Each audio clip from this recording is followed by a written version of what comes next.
Passou Jesus, irmãos? Amém. Orar é fundamental, né, irmãos?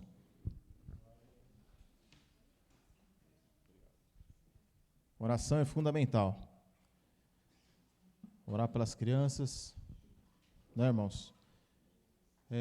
Tem ali, tem o nosso livrinho de oração ali, né? Já tem um bom tempo que já se colocou ali para orar, não foi, irmão? Eu acho, tem irmão que nunca botou o nomezinho lá para orar pelas crianças. Se você nunca botou, é uma vergonha, viu? Porque orar pelas crianças é fundamental, né? Orar pelas crianças é fundamental, porque elas são o futuro da igreja. Logo, logo a gente vai perecer aqui, né? Morre, e são eles que vão ficar. Né, irmãos? E aí são eles que precisam crescer, conhecer Jesus, né? Precisam ser salvos. As crianças, elas também precisam ser salvas, né? Por Jesus Cristo. E a igreja, ela precisa interceder muito pela vida das crianças. Né, irmãos?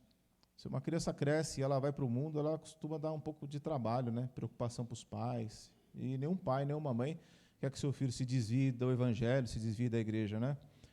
Então, a gente ora, intercede para que os filhos permaneçam no reino de Deus, né? Permaneçam na igreja. Então, né, irmão, você tem a oportunidade de orar, você tem boca, né? Você tem o joelho, ou, enfim, amor, você tem caridade. Então, ore pelas nossas crianças, né, irmãos? Ore. Não só o dia que você põe ali para orar. Sempre que você tiver a oportunidade de lembrar, ore pelas crianças. Ore, irmão, mas ore bastante mesmo. Porque é uma luta muito grande para uma criança permanecer. Não é fácil, irmão, permanecer. Os adultos já não é fácil, imagina para as crianças, né?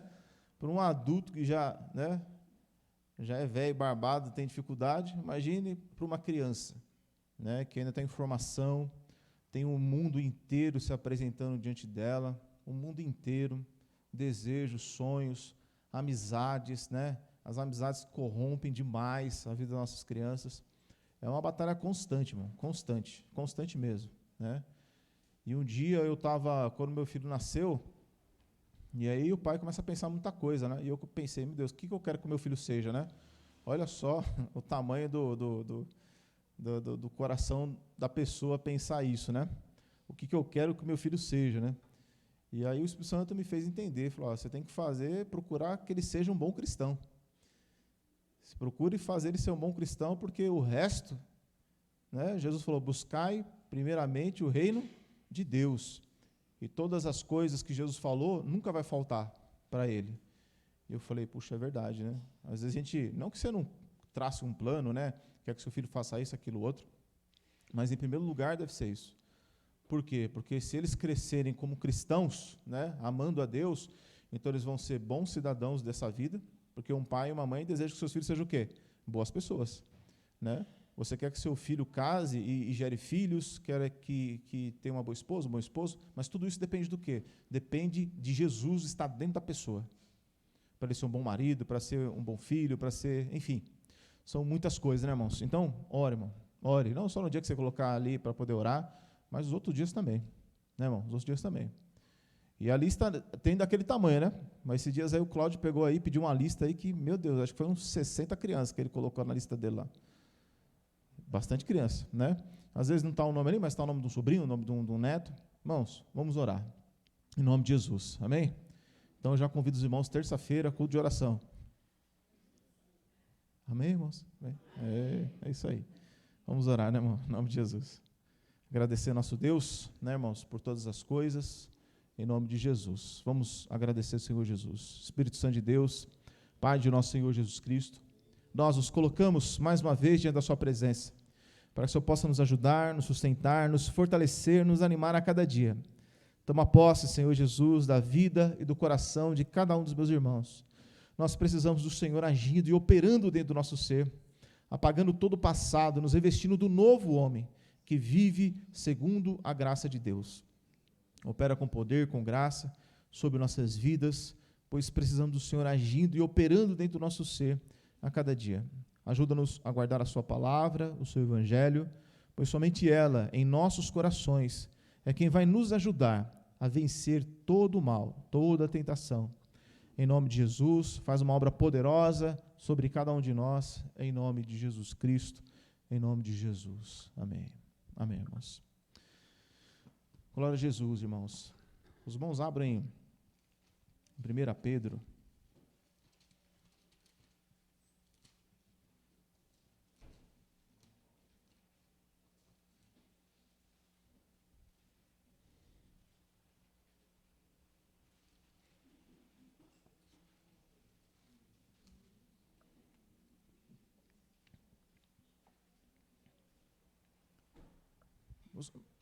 Vai um pouquinho só mais para frente, irmão. 2 Pedro, por gentileza. 2 Pedro, capítulo 3, último versículo.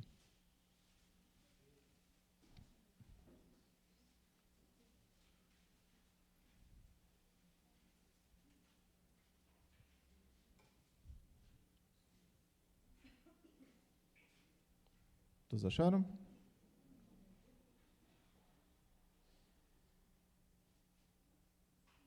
Acho que eu estou com calor, porque o negócio está ficando embaçado aqui.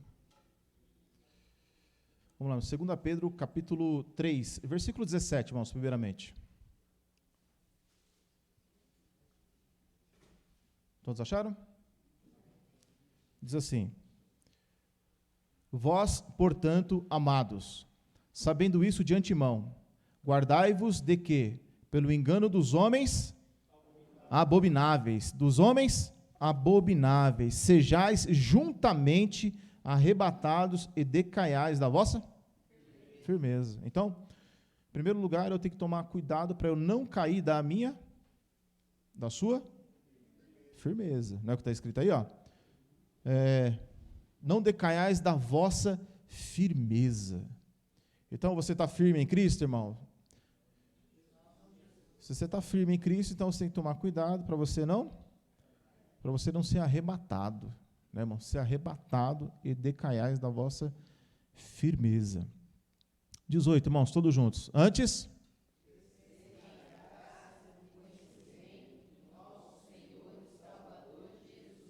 pronto, até aí tá bom. Antes, olha só, ele está dizendo para eu não cair da minha firmeza. Então, veja só, irmãos, quando você crê em Jesus, significa que você tomou o quê? Uma decisão, né? Qual a decisão que você tomou? De seguir a Jesus. Olha, eu decidi seguir a Jesus, eu decidi servir a Jesus, então você tomou uma posição que é chamada de firmeza. Eu quero seguir a Jesus, eu quero me batizar, quero fazer parte da igreja, por aí vai. E aí a palavra está dizendo que quando você toma essa decisão, é uma decisão de firmeza. Aí a palavra diz, cuidado para você não decair. Mas, como é que eu faço para eu não decair, ou eu cair da firmeza ao qual um dia eu tomei? Eu tomei uma decisão, foi uma decisão firme, não foi? Você tomou uma decisão firme? Olha, eu quero seguir a Jesus, né? Uns foi mais rápido, outros demorou um pouco mais, uns teve que orar bastante, né, irmãos? Mas, no dia que você tomou uma decisão, eu quero servir a Jesus, eu quero ir com Ele. Aí a palavra está dizendo, cuidado para você não decair da vossa firmeza. Aí o versículo 18, que nós lemos, diz, antes, ou seja, para que eu continue firme, né? Para que eu não decaia, eu preciso agora crescer na graça e no conhecimento de nosso Senhor e Salvador Jesus Cristo. Então nós temos que crescer aonde, irmãos? Já tem a receita, né? Qual é a receita que eu preciso seguir? A receita que eu tenho que seguir é crescer na graça e no conhecimento de nosso Senhor e Salvador Jesus Cristo. A graça está onde? Em Jesus. 2 Timóteo 2:1 diz, para se fortalecer na graça que há em Cristo Jesus. E o conhecimento de nosso Senhor Jesus é o que, irmãos? A sua palavra. Então, nós queremos continuar firmes em Jesus Cristo? Se queremos continuar firmes em Jesus Cristo, a receita está onde? Está aqui. Eu preciso crescer na graça e também no conhecimento. A graça é aquilo, irmãos, que existe só em Deus, só existe em Jesus Cristo, que é o quê? Que é a ajuda dele. A ajuda de Jesus Cristo para poder a gente permanecer. Porque nesse mundo, irmãos, que vivemos, a gente vive num lugar perigoso. Num lugar perigoso. Quando você anda num lugar perigoso, você anda como? Quando você chega lá na 25 de março, é um lugar tranquilo, né? É 25 de março? É tranquilo, é? Ou não? Não, não é tranquilo. Não é tranquilo. Eu lembro que a primeira vez, quando os irmãos lá, a igreja abriu lá no Jardim Brasil, os irmãos se lembram? Os irmãos, não sei se os irmãos se lembram. Botava no Waze lá, né? Lembra? Botava no Waze lá. Ir para a igreja, que aí salva no Waze e tal, né? Ir para a igreja lá no Jardim Brasil. Aí, chegando perto lá, o Waze dizia assim, cuidado. Área de risco. Eu falei, olha só, que coisa. Mas depois ele me abandonou, nem mandou mais mensagem nenhuma. Deixou eu à vontade. Mas quando você vê uma mensagem dessa, você já fica como? Né? Então, veja só, irmãos. Esse mundo que vivemos é uma área de risco. É uma área de risco. O corpo que vivemos é uma área de risco. O mundo que vivemos é uma área de risco. Então, a gente tem que fazer o quê? Para poder passar por essa área de risco. A gente tem que crescer na graça e no conhecimento. Senão, a firmeza que nós tínhamos lá no começo, ela vai decaindo. Ela vai murchando. Aí a gente vai virar o quê? Um crente murcho. E a gente não pode ser um crente murcho. A fé, murcha. Né? A esperança, murcha. Não. Para isso não acontecer, a gente precisa crescer na graça. Ainda bem, né, irmãos? Crescer na graça. Então, todos temos oportunidade de crescer na graça e no conhecimento. Basta a gente querer. Né, irmãos? Só que para a gente crescer na graça e no conhecimento, irmãos, a gente precisa vencer algumas coisas que elas não saem do nosso pé. Nunca saem. Os nossos inimigos, que são o diabo, né? O diabo é um inimigo, a nossa natureza humana e o mundo que nos cerca. São coisas que todos os dias estão lá, presentes no nosso dia a dia. Todos os dias o diabo, todos os dias a natureza humana, todos os dias o mundo está lá, presentes. Para quê? Para que eu venha decair da minha firmeza. Então aqui, voltando, 1 Pedro 4.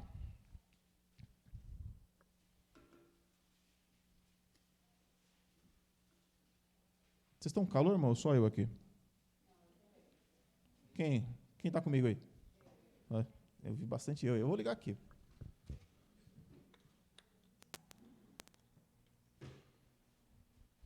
Pronto. Parecia que ia fazer um friozinho, né?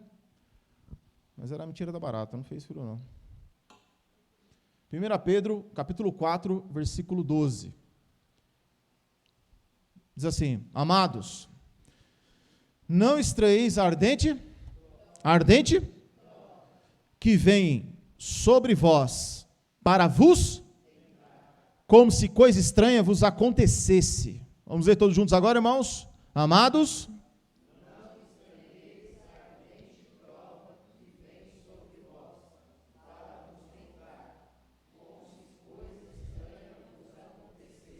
então veja só, irmãos, para que, olha só, a palavra diz assim, que existe uma prova que vem sobre nós. Essa prova vem sobre nós para quê?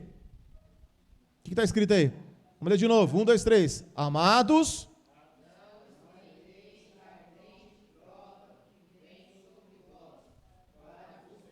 Para vos. A prova vem para vos tentar.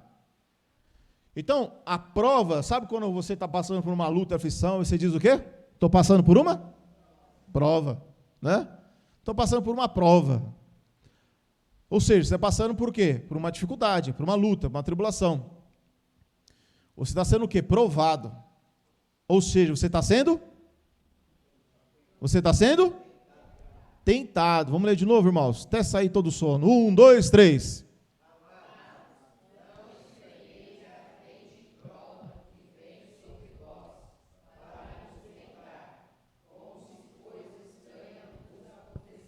Como se coisa estranha vos acontecesse. As tentações, irmãos, elas são fruto de uma mente diabólica. Satanás é quem vai causar as tentações para as nossas vidas. Para quê? Para que você decaia da vossa firmeza. O diabo não quer que você fique firme. Às vezes, o diabo, ele não vai conseguir, através dos seus métodos, das suas ações, ele não vai conseguir tirar a pessoa da presença de Deus. Às vezes, ele não consegue. Ele luta, não consegue tirar a pessoa da presença de Jesus Cristo. A pessoa, ela continua perseverando, mesmo dificuldades, lutas, mas ela vai perseverando. Mas, às vezes, o diabo, ele consegue fazer com que o cristão, ele se torne uma pessoa não ativa para Deus. Ativa. Então, às vezes, o cristão ele vai ser salvo, mas é que nem costumo falar para os irmãos, ele vai ser salvo, mas vai chegar lá no céu cheirando fumaça. Não tem um texto lá que diz, em 1 Coríntios capítulo 3, a obra de cada um será provada, né? O dia declarará. Todavia o tal será salvo pelo fogo, ou seja, ele vai chegar lá no céu com cheiro de queimado, mas ele vai ser salvo, né? Chamuscado, né? Chega lá chamuscado, mas ele vai ser salvo.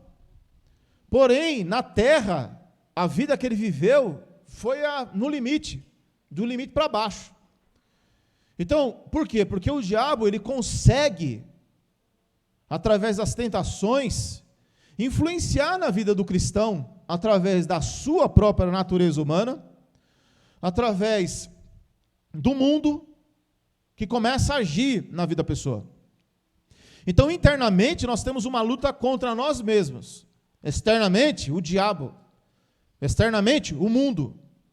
Para quê? Para que venhamos decair da nossa firmeza. Jesus Cristo espera de nós uma firmeza tal que não apenas nós venhamos ser salvos, mas que também nós possamos levar salvação para as outras pessoas. Então, o inimigo da nossa alma, o diabo, né? Tem gente que tem medo, né, do diabo. Ninguém tem medo do diabo aqui não, né, irmão? Em nome de Jesus, né? Não pode ter medo de Satanás. Porque quem é maior? O que está dentro de nós. Né, irmãos? Está dentro de nós. Tem gente que tem medo do diabo. Tem igreja que se falar esse nome, só falta bater 3 vezes na madeira. Não pode falar esse nome, porque atrai coisa ruim. Né, irmãos? Irmãos, Jesus foi aquele que mais falou dele, para expor ele. É lógico que não tem prazer de falar dele, mas é sempre contra ele, e de como ele age contra as nossas vidas. Então, irmãos, quando nós passamos por provas, na verdade estamos sendo o quê? Tentados. Tentados. E a tentação, ela vem para quê, irmãos? Ela vem para para instigar você. O que é uma pessoa que ela passa por tentação? É uma pessoa que está sendo instigada ao extremo às vezes. Então vamos ler de novo, irmão, versículo 12. Amados, não estreis a ardente prova que vem sobre, para vos tentar, como se coisa estranha vos acontecesse. Quer dizer, o cristão ele tem que saber que isso não pode ser uma coisa estranha. Nós vamos ser o quê? Tentados. Uma tentação é uma aflição, uma luta, uma dificuldade. É alguma coisa que quer te tirar do quê? Do eixo. Você está ali, no eixo, aí alguma coisa vem para abalar você, abalar a estrutura do evangelho na sua vida. É uma tentação. É uma tentação. E a tentação, você não sente coisa boa. Você só sente coisa ruim. A tentação é sentir coisas ruins dentro de você. É pensamentos como o comprador estava pregando ontem, são vários pensamentos que vêm sobre a sua cabeça. Inúmeros, um atropelando em cima do outro. Sentimentos de raiva, de ira, de ódio, de ciúmes, parece que você está endemoniado, de tanta coisa que você sente dentro de você. Na verdade, você está sendo o quê? A sua natureza humana está te afligindo. A sua própria natureza humana, o velho eu, o velho ser, o velha criatura, está se levantando, querendo o quê? Querendo derrubar o homem espiritual dentro de nós. Então, dentro de nós tem um homem espiritual, a mulher espiritual, e tem a mulher carnal e o homem carnal. Estão tudo dentro desse corpo. Um lutando contra o outro, como disse Gálatas, o apóstolo Paulo diz lá em Gálatas capítulo 5, versículo 16 em diante. A luta da carne contra o espírito, e esse se opõe um contra o outro, para que não façais o que quereis. Então, irmão, o diabo, né, O diabo, ele conhece, ele está aí desde o começo do mundo. Então ele conhece as pessoas, ele sabe o jeito das pessoas, ele sabe das nossas fraquezas, ele sabe de tudo que existe ao nosso respeito. Ele não sabe o que nós oramos, temos comunhão com Deus e da ajuda do Espírito Santo. Mas sobre a nossa natureza humana, ele sabe. O diabo, ele sabe de todos os desejos que nós tínhamos lá no passado, todos os sonhos. Lembra quando você tinha um sonho lá no seu passado, você diria, olha, eu quero isso na minha vida, estou cansado de ser pobre, eu quero ser rico, né? Eu quero ser rico, Jesus, oh Deus, nem falava Jesus, oh Maria, vai lá fazer lá tinha a fitinha lá, como é que era aquele negócio? A fitinha, né? A promessa, faz uma promessa aqui, né? Não é assim? Faz uma promessa aqui porque eu quero ser rico. Aí a pessoa ia lá e quando quebrava a fitinha, ela alcançava as promessas dela. Então veja, o diabo, ele sabe do nosso passado. Então ele vai, irmão, em certos momentos, afligir os nossos passados. Como? Tentando a cada um de nós. Então eu não posso estranhar as tentações, elas vão vir. Aqui em Tiago, você está em Pedro aí? Só voltar. Tiago, um livro, está aí do lado aí, ó. Só voltar. É o próximo para trás.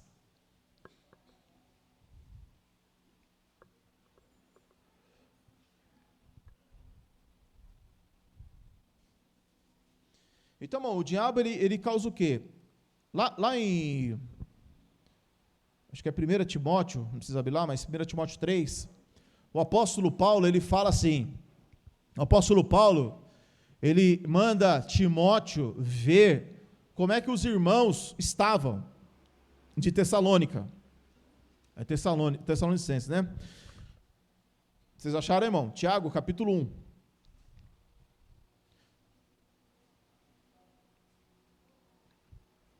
Então, irmão, teve uma época em que o apóstolo Paulo mandou o jovem chamado Timóteo ir lá saber dos irmãos Tessalônica, para saber como é que eles estavam.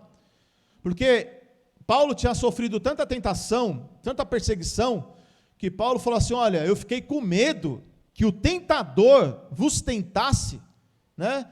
Então eu procurei saber da vossa fé. Então, a prova, o tentador, a tentação vem para quê, irmão? Para abalar a nossa fé. Porque o fim da nossa fé é o quê? É a salvação da nossa alma. O fim da nossa fé é a salvação da nossa alma. Então o diabo, ele vai querer o quê? Trabalhar contra a nossa fé.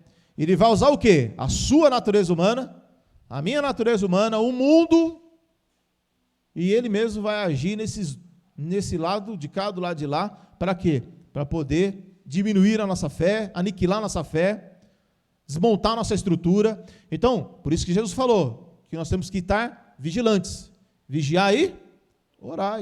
Olha para o lado do seu irmão e fala, vigia, irmão, acorda. Mas falou fraquinho, mas como é que o cara acorda desse jeito aí? Fala, vigia, irmão, acorda, irmão. Pronto, já deu aquela despertada no amado, na amada. Amém, irmão? Eu tinha, quando fui na igreja pentecostal, a profeta dizia que quando os irmãos dormiam na igreja, é porque eles estavam assistindo paz, né? Estavam assistindo muita paz, estavam dormindo, era paz. Não é não, moça. É que eu era crente novo, né? Eu falei, olha que coisa, é verdade. Só que não, né?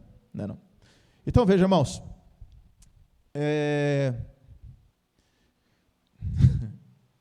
Tiago 1, irmãos, versículo 2.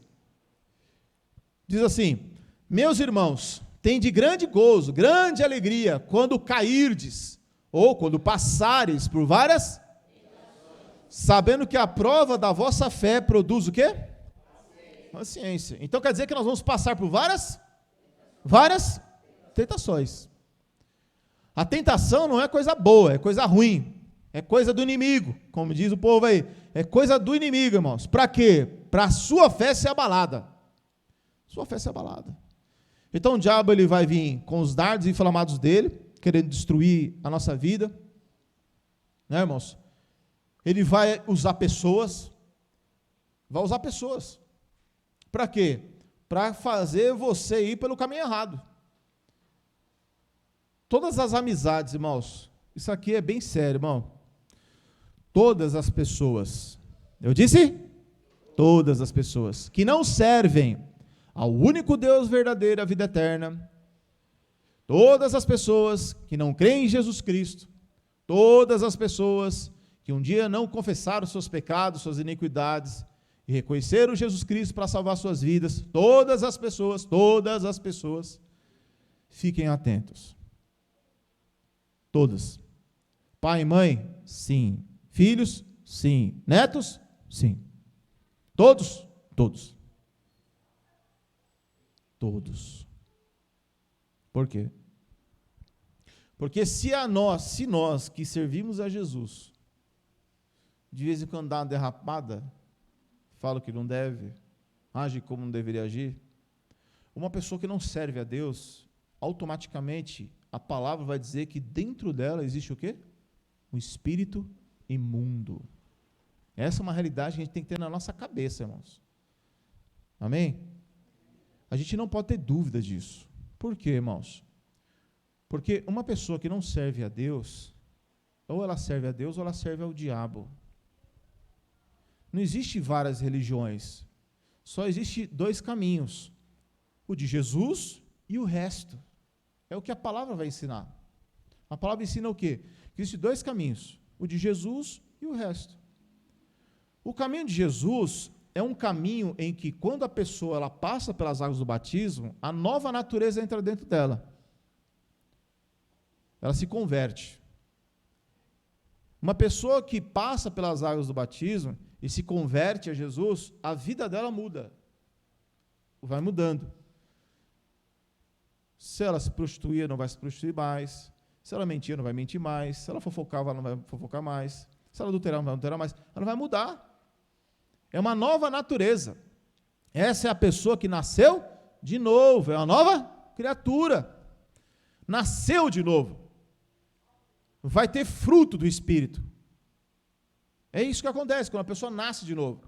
Quando a pessoa ela não nasce de novo, isso não vai acontecer. Os frutos do pecado serão manifestos, vão crescer. O cristão, ele erra, ele peca, ele tem uma nova natureza dentro dele, mas ainda ele comete algumas coisas, mas ele vai sendo aperfeiçoado. Mas a prática dele é sempre ir para frente e seguir a Jesus. Por quê? Porque ele tem Cristo dentro dele.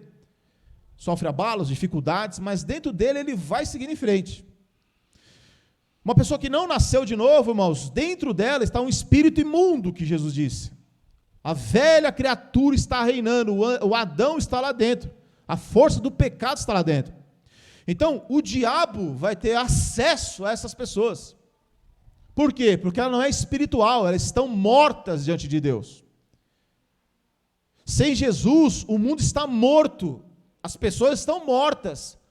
Por mais belas, bonitas, educadas, sinceras, trabalhadoras, honestas que elas sejam, elas não têm vida de Deus. Está claro isso, irmão? Está mesmo? Está certo. Então, quando você conversa com uma pessoa que não tem a vida de Deus dentro dela, você tem que estar atento. Ser simples como uma pomba, mas também ser prudente como uma serpente, que Jesus falou. Por quê? Porque o diabo tem acesso a essas pessoas, e elas podem se tornar uma pedra de tropeço na sua vida, por mais que sejam pessoas amadas, queridas, pessoas pelas quais até você daria a sua vida por elas. Porém, sem Jesus, esta pessoa está exposta ao mundo espiritual e aos demônios. Os demônios entram e saem a hora que querem. Dominam a mente, o coração, as vontades, os pensamentos. E se não estivermos atentos, também somos envolvidos por demônios que estão dentro das pessoas. Então, cabe a nós crescer na graça e no conhecimento. O profeta Oséias falou muitas centenas de anos antes de Jesus, quando ele disse: o meu povo perece por falta de conhecimento. Porque o conhecimento, ele traz o que? Luz na nossa cabeça, discernimento, conhecimento. Por isso que nós nunca nos cansamos de dizer as mesmas coisas. Vamos ler a palavra, Vamos conhecer o Evangelho. Para quê? Quando o Evangelho está vivo na nossa cabeça, as coisas vão acontecendo. Esses dias eu estava dirigindo, estava vindo, quarta-feira, vindo de serviço, e aí a van ela é grande, né, irmão? E aí eu tive que cortar caminho, porque a Raposo Tavares estava muito cheia, aí eu vou cortando o caminho por dentro. Só que às vezes são ruas pequenas, estreitas. E aí eu estava descendo, era a minha mão, era tudo eu. Eu estava certo em tudo. Porém, como diz o ditado antigo, eu na minha razão sou um leão, mas não pode, né, mano? Porque nós temos que ser ovelha. E aí o cara parou na minha frente, eu estava descendo, então para você engatar a ré já é mais difícil, e o cara ficou lá, quase me chamando para me passar por cima dele. Aí o que eu faço? Eu dou ré. Feliz? Lógico que não, muito triste, porque eu não queria dar ré, mas eu dei ré. Deixei ele passar. Falei para minha esposa, não é fácil, né? A lição de Jesus está lá. Jesus falou, se alguém te pedir uma vaga, dê-lhe 2. Né? Se alguém te pedir uma passagem, dê-lhe 2. Então, a questão não é o trânsito em si, a questão é o orgulho nosso, de sempre querer estar certo. E aí Jesus fala assim, você está certo, mas você vai ter que ser ovelha. Engata a ré e deixa o cara passar. Sim, senhor, mas eu vou fazer, a minha vontade não é essa não, viu? Né? Aí foi minha esposa, não é fácil, né? Mas tem que ser, você tem que ceder. Por quê? Se você não cede, aquela pessoa do outro lado, não é assim que acontece as brigas de trânsito? Você não cede, o cara não cede, e acontece o quê? Puxa o facão, puxa a arma, e acontece. Aí você está lá, você morre, ou a esposa morre, e como é que fica? Então, a gente tem que saber que o tentador está ao nosso derredor, bramando como? Bramando como? Buscando a quem possa tragar. Então, o diabo está ao nosso derredor, bramando como leão, buscando quem pode tragar. Então, essa semana foi a minha vez. Quer dizer, toda semana é a minha vez e a sua vez também. Porque em tudo somos tentados. Às vezes você pode escorregar aqui e fala, puxa, eu errei, não deveria ter errado. Mas é o tentador. O tentador, ele trabalha com a sua o quê? Com a sua natureza humana. Às vezes você não tem luta nenhuma no trânsito. Mas você pode ter luta com outra coisa. Não é? Você pode ter lutas com outras áreas. A palavra diz aqui, ó, no versículo 12.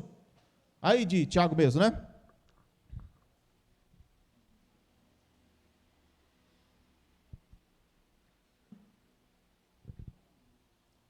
Tiago capítulo 1, versículo 12, diz assim, ó, bem-aventurado o varão que sofre a tentação, porque quando for provado, receberá a coroa da vida, a qual o Senhor tem prometido aos que o amam. Então, bem-aventurados somos nós, quando nós passamos por quê, mano? Por tentação. Mas quando passamos por tentação, temos que ser o quê? Temos que ser o quê, irmãos? Aprovados. Então, tentação, ela vai aparecer? Vai. Só que eu tenho que ser o quê? Tem que ser o quê, irmãos? Aprovado. Vamos ler de novo, todos juntos? Bem-aventurado o varão que sofre a tentação, porque quando for provado, receberá a coroa da vida, a qual o Senhor tem prometido aos que? Então, antes de chegar, irmão, aquele dia, o dia da coroa, que Jesus vai te dar, vai me dar, você vai passar pela tentação. Por que vai passar pela tentação? Porque Deus quer que você passe pela tentação. O seu Deus é o Deus de Jó? Não, o nosso Deus não é o Deus de Jó. O Deus de Jó pegou Jó e colocou na mão de Satanás. E falou para o diabo como? Vai lá e faz o que quiser com ele. Só não tira ele a vida. Aí o diabo foi lá e matou a esposa, filhos, destruiu tudo que ele tinha, arrancou tudo. Só deixou a mulher dele. Arrancou tudo. Destruiu com tudo. Esse Deus não é o Pai de Jesus. Por quê? Porque o Pai de Jesus, ele não faz isso com seus filhos. Então Jó, ele foi jogado nas mãos do diabo. Irmão, você teria coragem de fazer isso com seu filho? Teria? Não. Jesus falou o quê? Em Mateus. Não precisa abrir lá, porque senão vai muito lugar que a gente vai acabar abrindo, né? Mas Jesus falou uma frase muito importante, quando ele diz assim, ó, se um filho pedir pão, vocês vão dar uma pedra? Não. Se um filho pedir peixe, vocês vão dar uma serpente? Não. Aí Jesus fala assim, se vós sendo maus, sabeis dar boas coisas aos vossos filhos, quanto mais o vosso Pai Celestial que está nos céus. Ou seja, se o nosso Pai nos dá as coisas boas, então o Deus de Jó não pode ser o mesmo, não pode ser o Pai de Jesus. Porque ele foi jogado na mão de Satanás. E aí o que acontece? Jó não reclamou, não murmurou. Aí o diabo voltou lá, como é que pode? O diabo entrou lá no céu, vê se pode um negócio desse. O diabo entrou lá no céu e falou com Deus de novo. Olha, ele não, tá vendo? Viste meu servo Jó? Ele não reclamou, não murmurou. Mas também, você deixou ele com saúde? Ah, deixei com saúde. Que faz o quê? Deixa eu lá tocar na saúde dele, deixar ele carne viva, cheio de pulso. Aí ele foi e fez. Pode ir lá. Arranca lá o couro de Jó. Então, irmão, esse Deus não é o Pai de Jesus. Não pode ser. Por quê? Porque o nosso Pai, ele dá boas coisas aos seus filhos. A palavra diz que ele dá o Espírito Santo, e o Espírito Santo é o Espírito Consolador. A palavra diz que o Pai deu o Espírito Santo Consolador. Então, irmãos, nós temos a oportunidade hoje que Jó não teve. Jó não teve a oportunidade que nós tivemos, que nós temos. No versículo 12, de novo, bem-aventurado o varão que sofre a tentação, porque quando for provado, receberá a coroa da vida, a qual o Senhor tem prometido aos que o amam. Versículo 13, irmãos, todos juntos.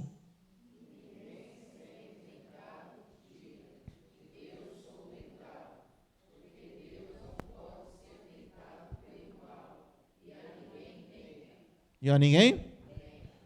Vamos lá de novo, ó. Ninguém sendo tentado diga, de Deus sou tentado. Ninguém sendo tentado diga, de Deus sou tentado, porque Deus não pode ser tentado pelo mal. Ali, meu irmão, Satanás tentou a Deus. O que é tentação? É instigar. Vê se é isso aí, Tom. Procura aí, instigar. Instigar é o quê? É você... Quando vocês brigavam, quer dizer, não sei se vocês brigavam, né? Mas quando eu era moleque, menino lá em Barbacena, outro dia a irmã Beth perguntou, pastor, você era de Barbacena mesmo? Não. É uma história, né? Quem viveu nos anos 90 aí sabe como é que é. É assim, irmão. Você esticava a mão e falava pro moleque assim, cospe aí. Aí quando cuspia, tirava a mão. Você ria, né, mano? Que você fazia, né? Você arrependeu, mas esse pecado aí. Estigava, né? Esticava, o cara cuspia e tirava a mão. Aí o cuspe já acertava a cara do outro. Mas todo mundo sabia que ia acontecer isso mesmo. Mas estigava, né? Ou a pessoa falava alguma coisa, falou, não deixava não, hein, meu? Você viu o que ele falou de você? Ah, não deixava quieto, não. Se eu fosse você, eu ia lá, mas arrebentava com ele. Isso é estigar. Já aconteceu isso com você? Ó, o fulano falou mal de você, mas que coisa, né? Bicho falou mal de você, meu. Bichinha. Olha, se fosse você, eu ia lá e falava com ela, viu? Às vezes você está fazendo o quê? O diabo está fazendo o quê com a pessoa? Instigando ela. Porque o diabo entra dentro da pessoa, e a pessoa é usada por Satanás, instiga o cristão. Instiga a sua vida. Você é instigado. Então, cada um tem uma tentação. Às vezes tem gente que não consegue... Tem pessoas que não perdia. Tinha uma frase que eu falava, mas eu nunca fui assim não, mas tinha uma frase que eu dizia que era assim, olha, eu dou um boi para não entrar numa briga, mas depois que eu entrar numa briga, eu dou uma boiada para não sair dela. É o bicho briguento, né? Mas é só na frase. Então tem gente que é assim, tem gente que gosta de briga, né? Se riscar um fósforo, explode, pega fogo. Por quê? Porque gosta de briga. Então, se a sua natureza humana é dessa forma, então o diabo vai tentar você aí. A gente leu o versículo 14? Não, né? Vamos ler aqui, ó, 14 e 15, para a gente entender melhor essa parte, irmão. 14 e 15, diz assim, ó, mas cada um é tentado quando atraído, Continua, irmãos. Espera aí, irmão, todos juntos de novo. Vamos lá, todos juntos. Versículo 14. 1, 2, 3.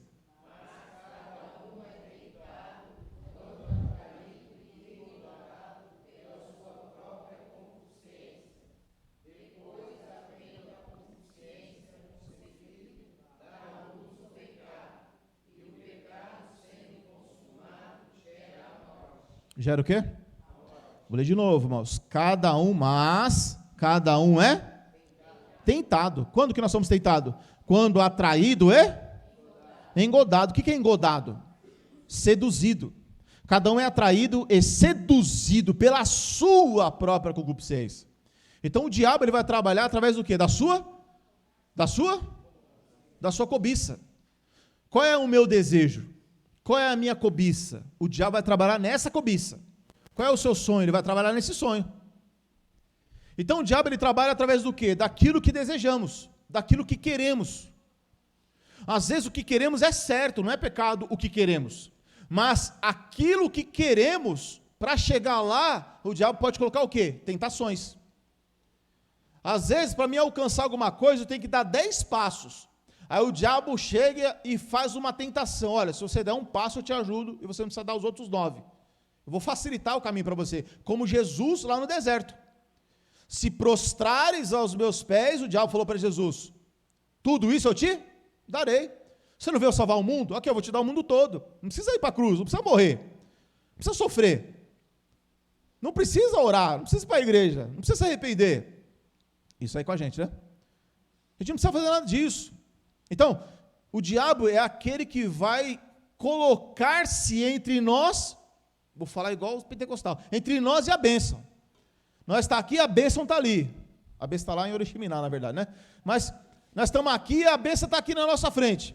E o diabo vem e se coloca no meio. Para quê? Para você não alcançar a vitória. Para você não alcançar a cura, a libertação, a restauração, a vida. Então o diabo ele se coloca no meio para a gente não alcançar aquilo. Então, quando a palavra diz, mas cada um é tentado, quando atraído e seduzido pela sua cobiça. Aí diz, depois, havendo a cobiça, a concupiscência concebido, dá luz ao, e o pecado sendo consumado gera. Então até a pessoa morrer é um processo. Antes da pessoa passar pela morte, o diabo vem, trabalha no desejo dela, trabalha na cobiça dela, seduz ela. Você achou, irmão, o que eu pedi para você? Fala aí, irmão. Instigar, incentivar ou provocar alguém a realizar uma ação ou comportamento. De novo. Incentivar ou provocar alguém a realizar uma ação ou comportamento. Então o diabo é aquele que vai te instigar a realizar um comportamento. Vê aí, irmão, palavra engodado, seduzido, por favor. Então veja só, irmãos, é igual aquela história, vocês já ouviram aquela história de marinheiro, que eles diziam que não podiam andar, lógico que é uma história, que tinha lá o canto da sereia, já viu essa frase? Cuidado com o canto da sereia. Já ouviram falar essa frase? Quem já ouviu falar? Então vocês não falam, vocês falam, irmão. Vocês já ouviram, irmão, essa frase? Pronto, meu Deus do céu. Veja só, irmão. Irmãos, o canto da sereia é o cara que está num barco lá e daqui a pouco ele ouve a voz da sereia, o canto da sereia cantando, e a sereia pega ele, tira do barco e leva ele para o fundo do mar e mata ele. É seduzido. Então as vozes do diabo, elas podem seduzir, os nossos sonhos podem nos seduzir, as nossas vontades podem nos seduzir. Então nós temos que pensar no seguinte, irmãos, lá no primeiro versículo que nós lemos, a palavra vai dizer que eu não posso decair da minha firmeza, antes crescer na graça e no conhecimento. Eu não consigo crescer na graça e no conhecimento fazendo nada, não. Eu preciso fazer alguma coisa para eu crescer na graça e no conhecimento. A salvação Jesus já me deu. Agora eu preciso trabalhar junto com essa salvação. Eu preciso trabalhar junto com ela para eu crescer, para eu evoluir. Então, irmão, quando isso não acontece, então eu começo a ficar exposto para os demônios. Eu começo a ficar muito exposto para Satanás. Eu fico muito aberto. Porque sem conhecimento, qualquer pessoa vem e me engana. Qualquer pessoa me engana. A palavra, põe a sua mão aí. Achou a palavra seduzido, irmão? Abra aí, irmão, rapidamente, em 1 Coríntios, 2 Coríntios, acho que é 2 Coríntios 10, só confirmar aqui. Não.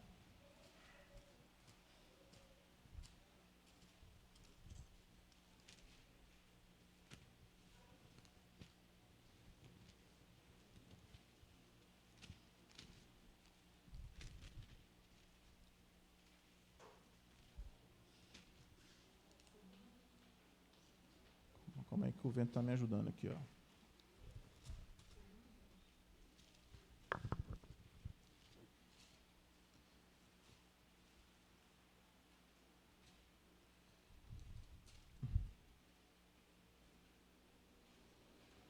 Não, no 2 Coríntios não, peraí. 2 Coríntios 11, na verdade. 10 não, 2 Coríntios 11.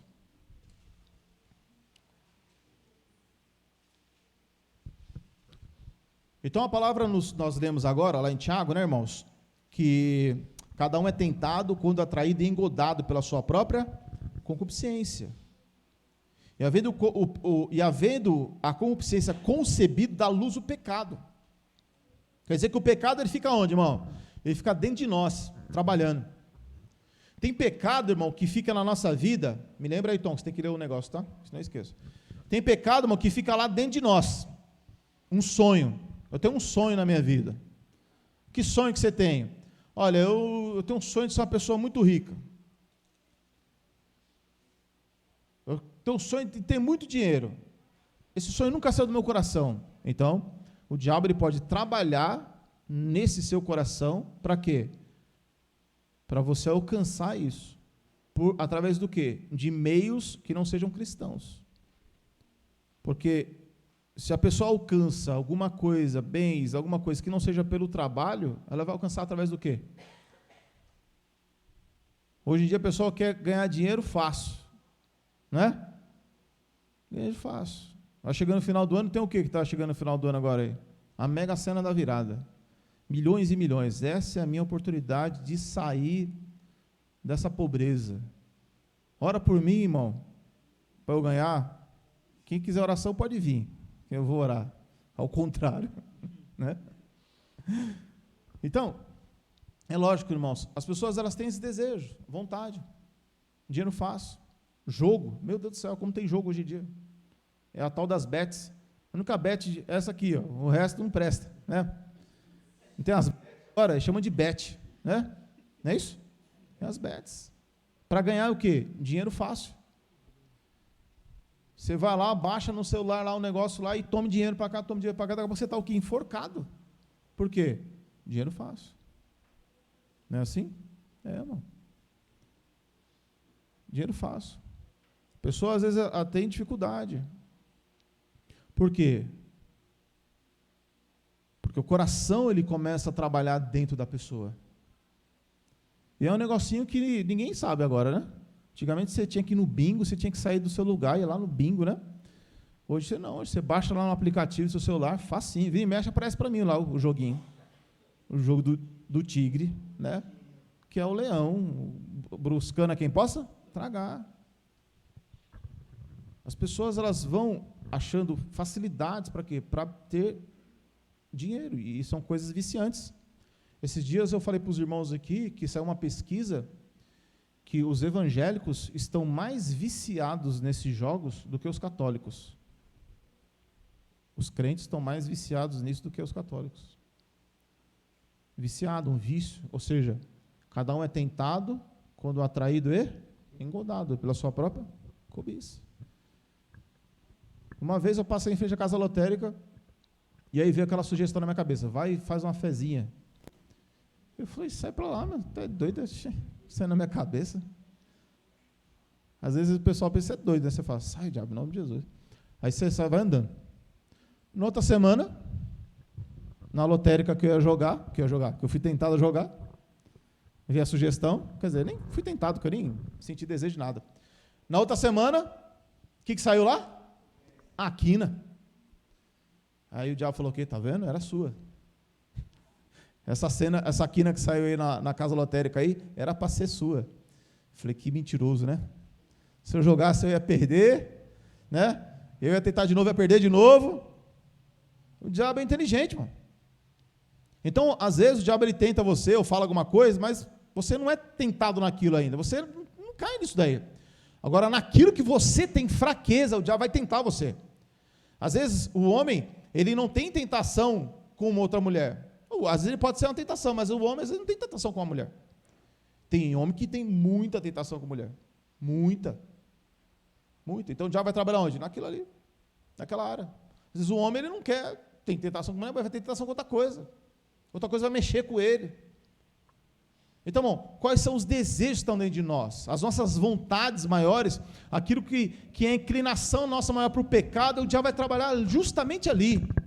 E é ali que eu tenho que me fortalecer. Se fortalecer. Se você deseja, irmão, ser muito amado, presta atenção, irmão, se você deseja muito ser amado, muito mesmo, se você tem muita, às vezes, o que acontece? A gente sofre tanto na vida, sofre muito na vida, às vezes, a gente padece, sofre demais, e aí, às vezes, a gente tem o desejo, porque Jesus falou para a gente poder, para a gente amar ou ser amado? Para amar.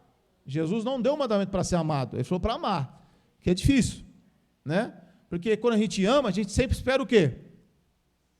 Ser amado. Quando a gente ama, a gente não é amado, a gente fica como? Murcho, triste, frustrado, não é assim? Porque a gente quer ser amado. Essa vontade de ser amado é o quê? É a nossa natureza humana. Ela deseja ser amada. Jesus, ele amou a todos. Mas no final, todos abandonaram. Mas ele continua amando. Mas quando nós temos esse, e nós temos isso dentro de nós, mas se nós temos muito, mas muito esse desejo de ser amado, irmãos, é um perigo muito grande. Porque você atrai pessoas que não prestam para a sua vida. Porque pessoas, muitas das vezes, chegam para você te paparicando, te elogiando, colocando você lá em cima, colocando você lá no teto. Às vezes, se você tiver problema já com o marido, se você tiver problema com a esposa, com o esposo, se você tiver problema com filhos, se você tiver problema com netos, se você tiver problema de amor, o diabo ele pode enviar uma pessoa na sua vida para fingir que está te amando, e vai te paparicar, e vai dizer que você é mãe, vai dizer que você é pai, vai dizer que você é o melhor amigo, isso e aquilo outro. Mas dentro daquela pessoa tem um espírito imundo lá dentro. E aí é onde a pessoa muitas vezes sofre, porque quando você tem uma necessidade emocional muito grande, você acaba se entregando para aquela pessoa. Se entrega de tal maneira que fica lá junto de tal forma que há uma dependência muito grande. Por falta do quê? Da necessidade, ou melhor, pela cobiça desse ser amado. O meu desejo é tanto de ser amado, que quando aparece alguém assim, eu fico preso a essa pessoa. É a necessidade de ser amado. É uma dependência muito emocional dentro de nós. E Cristo tem poder para colocar em nós uma suficiência desse amor. Lembra da mulher samaritana? Teve 5 e estava com um que não era dela. Aí Jesus falou o que para ela? Olha, se você beber desta água que eu te der, você nunca mais vai ter essa sede. Ou seja, a dependência daquela mulher, o coração dela de ser amada era tão grande, que ela foi tendo um homem na vida dela, até preencher aquele buraco. E aquele buraco nunca era preenchido, até Jesus entrar. Às vezes, o nosso coração também, mesmo na igreja, pode ser enganado. Às vezes, a nossa necessidade de ser amado é tão grande, que a gente vai buscar esse amor. Bem, presta atenção, irmão. Às vezes você vai buscar esse amor nos filhos ou netos. Não é errado. Amém? Amém, irmãos? Por favor, entenda o que eu estou dizendo. Eu estou dizendo que você e eu não podemos ser dependentes daquele amor. Porque se um dia o seu filho ou sua filha não te amar mais, Deus o livre e guarde, a sua vida não acaba. Porque Jesus te ama. Amém? Deu para entender? Se a sua dependência de amor por um neto for maior do que Jesus, quando o seu neto te desprezar, espero que isso não aconteça, em nome de Jesus, o seu coração se parte, acabou a sua vida. Eu não sei o que faço, vou me matar. Por quê? A dependência emocional é muito grande, porque a cobiça desse amor é grande. Parece que não é, né, irmão? Mas o diabo vai trabalhar. Então, quando você depende muito de amor de uma pessoa que não tem Jesus, que não tem o Espírito Santo, que não é salvo em Jesus, a chance de você se frustrar é muito grande. Então, nós temos que entender que as pessoas, elas podem errar com a gente, elas podem pecar contra a gente, elas podem falhar contra a gente, elas podem fazer tudo contra a gente. Porque elas são seres humanas. Elas pecam, elas erram. Então, quando há uma tentação na minha vida muito grande, eu tenho que tomar cuidado. Sedução, seduzir. Leia, meu amado. Desejo, anseio pelo que é proibido pela luxúria. Engodo também é o nome dado para o alimento usado para atrair presas. Atrair presas, engodado, seduzido, é uma coisa para te prender. É que nem aquele passarinho. Qual era o nome daquele negócio lá mesmo? Arapuca, né? Quem já fez arapuca aqui? É crime isso aí hoje, né? É aqui, mas já fiz já arapuca. Como é que você fazia arapuca, irmão? Você fazia lá a armação e colocava o que lá? Farinha. Esse pássaro era da Bahia, né, mano? E aí vem lá o pássaro da Bahia lá do irmão. Minhoca. Aí, meu irmão, colocava lá. E aí, o que acontecia? Quando o bicho chegava lá, o que você fazia? Puxava. Você era o quê? Era o sedutor. Você seduzia o pássaro, o animal. O tentador. O passarinho, ele tinha o que dentro dele? Cobiça. Qual era a cobiça do passarinho? Comer farinha. Hã? Pronto, já tem até nome aí, ó. Aí, meu irmão...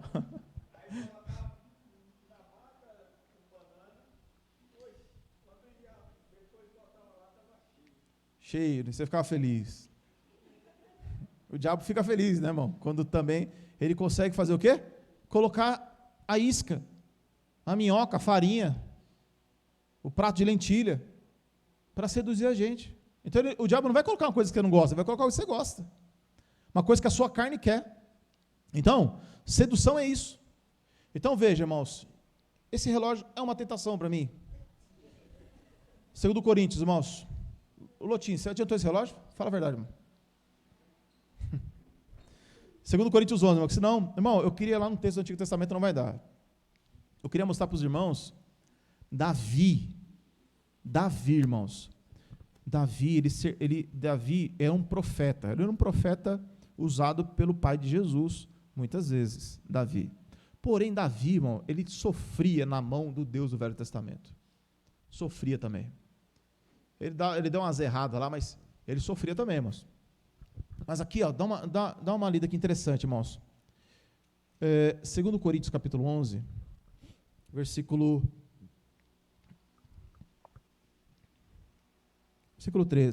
13, diz assim: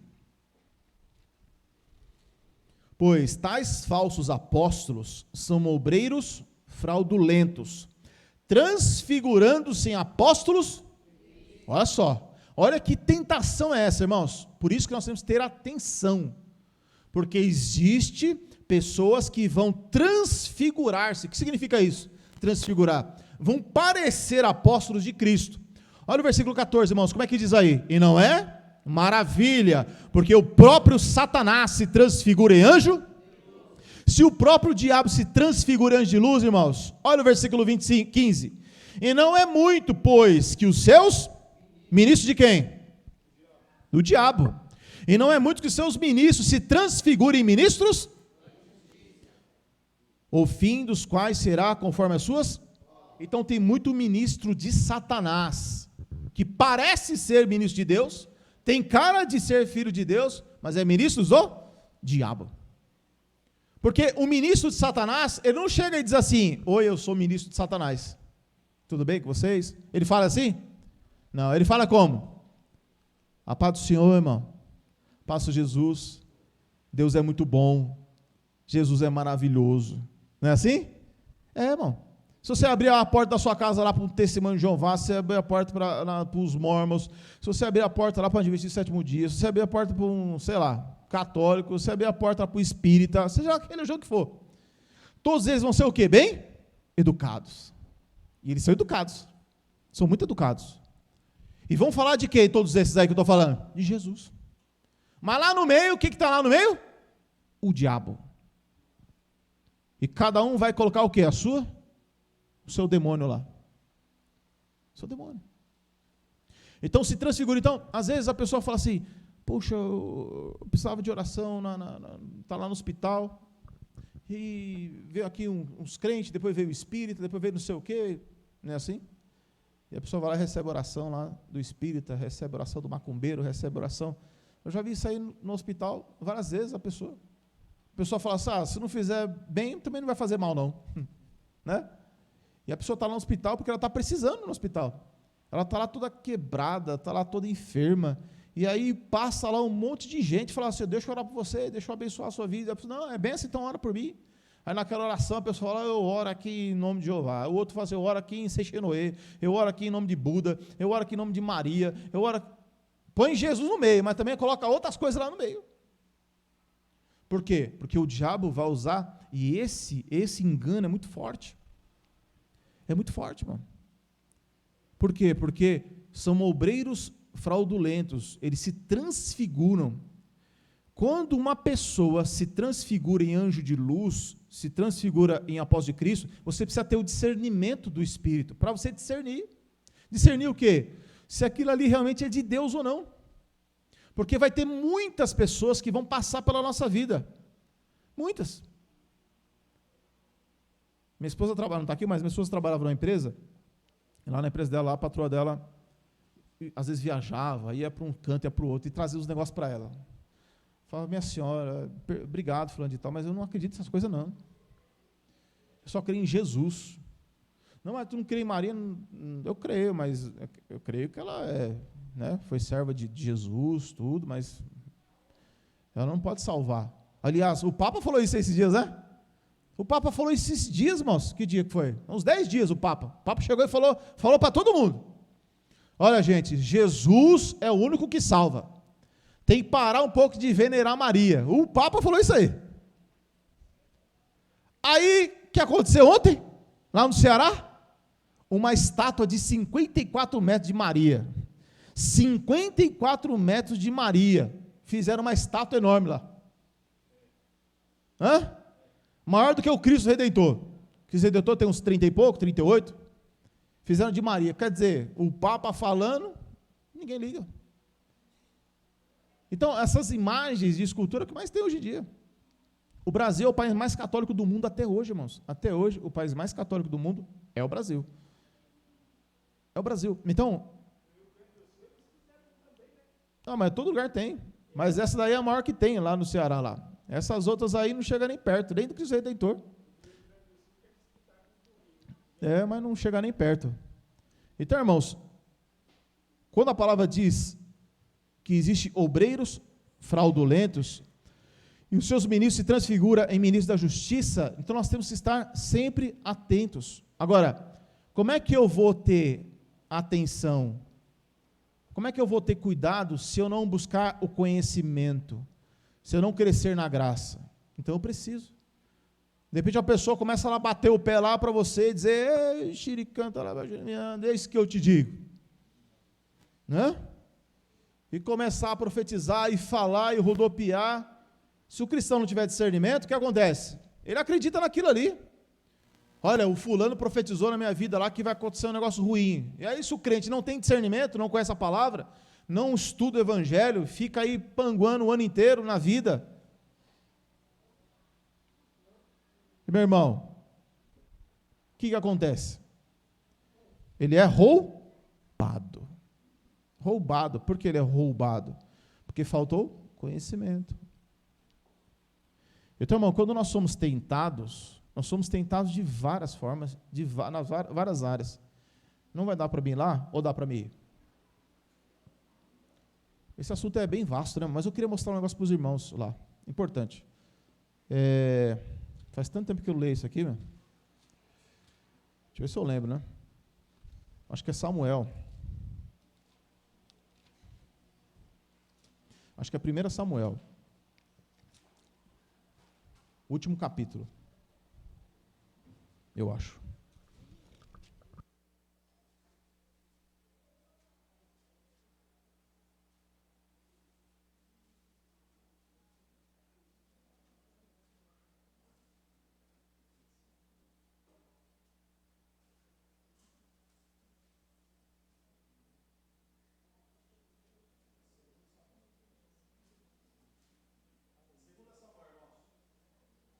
Segundo Samuel 24. Quem tem a Bíblia pentecostal aí? É número 513.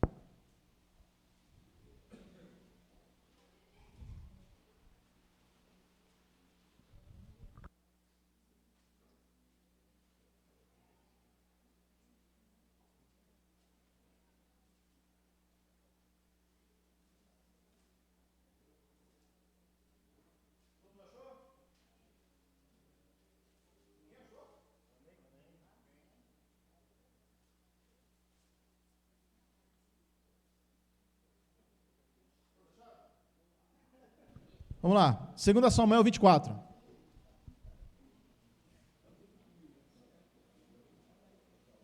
Segunda Samuel 24, irmão, posso ler? Diz assim, ó. E a ira do Senhor se tornou a acender contra Israel. E ele incitou a Davi contra eles, dizendo, vai e numera Israel e a Judá. Vamos ler de novo? 1, 2, 3. A ira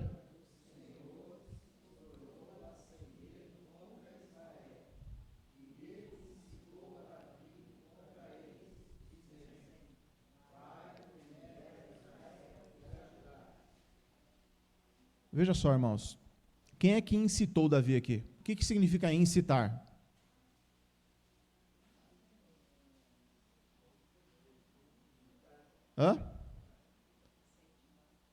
Incentivar, incitar. Qual era a palavra que nós estávamos estudando aqui agora há pouco? Não entendi. Além de tentar, qual a palavra que o irmão leu ali? Que nem na brincadeira que nós estávamos falando aqui? Incitar? Instigar. Incitar é instigar. É forçar. Aqui está dizendo o seguinte, irmãos, que o Senhor, no Antigo Testamento, ele incitou Davi a numerar o povo. Amém? Tudo bem até aqui? Fazer um censo. O que aconteceu, irmãos? Davi foi e fez o censo. Procurou saber quantos soldados tinham, tal. Fez um censo em Israel e em Judá. Quem é que incitou Davi a fazer isso? Vamos ler de novo. Versículo 1. 1, 2, 3, irmãos.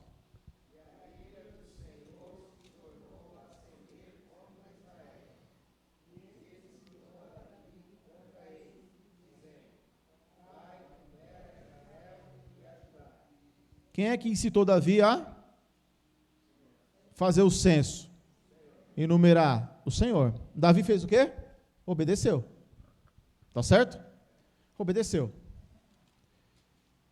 Irmão, se Deus mandar você fazer alguma coisa, se o Pai de Jesus falou, vai e faz isso, você faz? Faz, não faz? E Deus vai se agradar? Ou ele vai se entristecer? É certo ou errado fazer o que o Pai de Jesus mandar fazer? É certo, não é certo? Deus mandou fazer, você vai e faz. Aqui Davi foi estimulado a fazer o quê? Fazer o censo, enumerar o povo. E ele foi e enumerou. Tudo bem até aqui? Versículo 10. Diz assim, irmãos. E o coração doeu a Davi, depois de haver numerado, e disse Davi ao Senhor, muito pequei no que fiz, porém agora, ó Senhor, peço que traspasse a minha iniquidade do teu servo, porque tenho procedido muito. Davi está falando que o que ele fez foi errado. Não é certo que está escrito aí? Davi não está dizendo que o que ele fez foi errado? Tem numerado o povo? Tá ou não é? Só quem é que mandou ele numerar o povo? No versículo 1. O Senhor. Então ele fala para o Deus dele lá como? Olha, Senhor, eu pequei, porque eu fiz uma coisa loucamente. Versículo 11. Levantando-se, pois, Davi pela manhã, veio a palavra do Senhor ao profeta Gade, vidente de Davi, dizendo: vai e diz a Davi, assim diz o Senhor, 3 coisas te ofereço, escolhe uma delas que eu te faço. Veio, pois, Gade a Davi e fez-o saber, e diz-lhe: queres que 7 anos de fome te venham sobre a tua terra, ou que por 3 meses fuja diante dos teus inimigos, e eles te persigam, ou por 3 dias haja peste na sua terra, delibera agora e vê que resposta hei de dar ao que me enviou. Veja só, irmão, vocês entenderam aí? No versículo 1, Deus lá mandou Davi fazer o quê? Numerar o povo, fazer o censo. No versículo 10, Davi sentiu uma dor no coração e disse: o que eu fiz? Por que eu enumerei? Por que eu fiz o censo? E foi pedir perdão.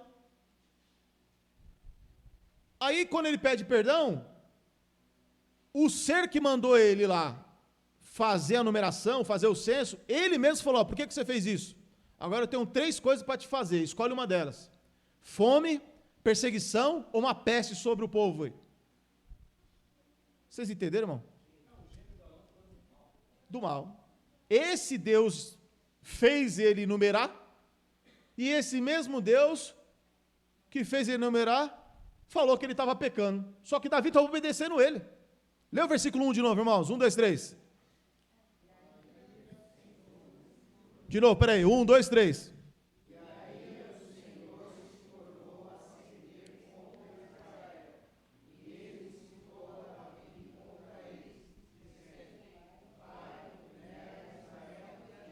Então Deus do Antigo Testamento ficou com raiva e com ira de Israel. E usou quem? Davi. Vai lá, Davi, vai lá e numera o povo.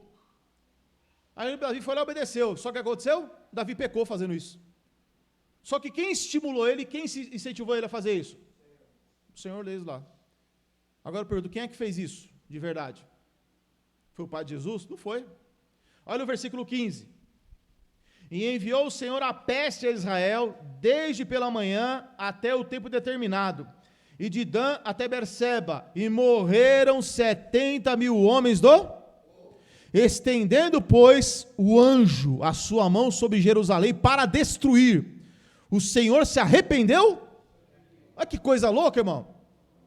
Ele mandou enumerar, depois falou que aquilo era errado, aí ia mandar a praga, mandou a praga, depois que mandou a praga, se arrependeu de novo.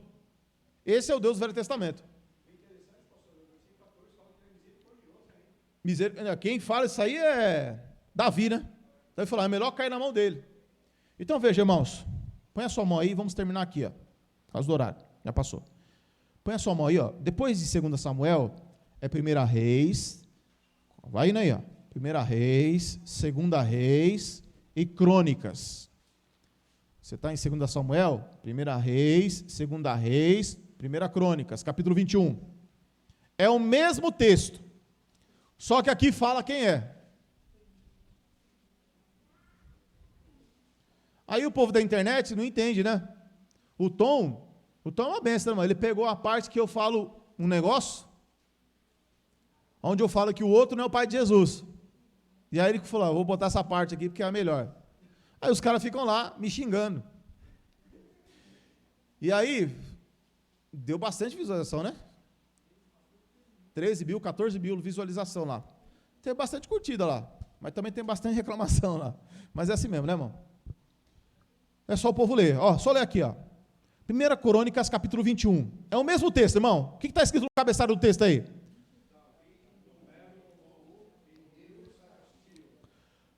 Lá em 2 Reis 21, né? Não. 24, né? 2 Reis 24, nós vemos o quê? Que a ira do Senhor se acendeu contra Israel e ele incentivou Davi a numerar. Não foi isso? Lá que nós lemos? Olha o que está escrito aqui agora, irmãos. Versículo 1. Então, Satanás se levantou contra Israel e incitou Davi a numerar? E agora? Quem é que incitou? Satanás ou Deus? Mas lá está escrito Deus.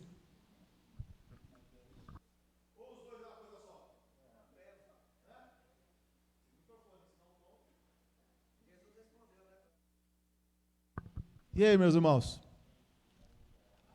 Aqui no Velho Testamento mostra, um está escrito Deus e o outro diz que é o diabo, o próprio Satanás. Se você for perguntar para um teólogo, com certeza ele vai ter alguma explicação. Mas se você ler aqui, facilmente, você já vê que... Falam.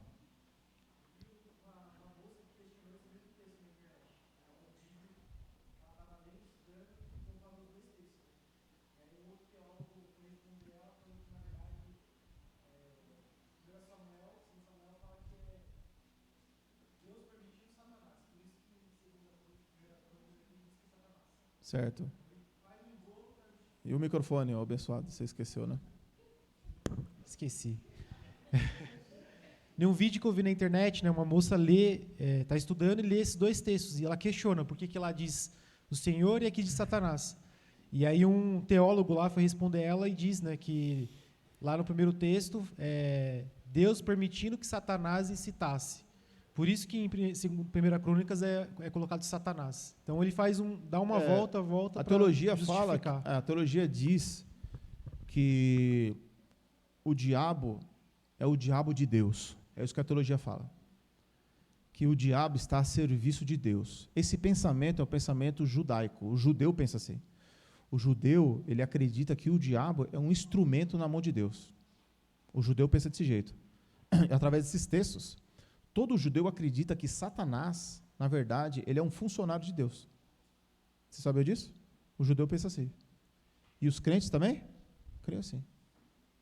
Que o diabo é como se fosse um cachorro na coleira. Quando Deus quer, puxa, quando Deus quer, solta. Aí eu pergunto, que comunhão tem a luz com as trevas? Que comunhão tem Cristo com Satanás?